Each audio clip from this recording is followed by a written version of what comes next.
ដំណឹងជ្រើសរើសកម្មករកម្មការិនីជាច្រើនអ្នកមិនប្រកាន់ភេទប្រាក់ចំណូលដែលទទួលបានចាប់ពី$310ដល់$380ឡើងទៅក្នុងមួយខែក្រុមហ៊ុនខេវ៉ាញយើងខ្ញុំកំពុងប្រកាសជ្រើសរើសកម្មករកម្មការិនីគ្រប់ផ្នែកជាច្រើនអ្នកមិនប្រកាន់ភេទលក្ខខណ្ឌជ្រើសរើសត្រូវមានអាយុចាប់ពី18ឆ្នាំឡើងទៅមានអត្តសញ្ញាណប័ណ្ណសញ្ជាតិខ្មែរសៀវភៅគ្រួសារឬសៀវភៅស្នាក់នៅលិខិតបញ្ជាក់ទីលំនៅនិងឯកសារផ្សេងៗដែលមានតម្លៃស្មើរូបថត4x6ចំនួន8សន្លឹកប្រាក់ខែគោលតាមច្បាប់កំណត់លុយព្រីន$10ប្រាក់ធ្វើដំណើរស្នាក់នៅ$7ប្រាក់អតីតភាពការងារពី2ដល់$11ប្រាក់កិច្ចសន្យា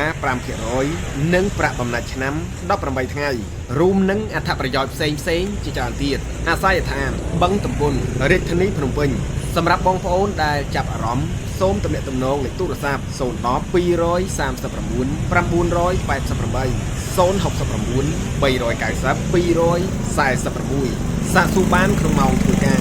សូមជាបន្តដល់បងប្អូនដែលកំពុងស្វែងរកការងារធ្វើឱកាសការងារពីក្រុមហ៊ុន K-Fan មិនប្រកាន់ភេទជ្រើសរើសជាច្រើនអ្នកបានទទួលដំណឹងនេះផង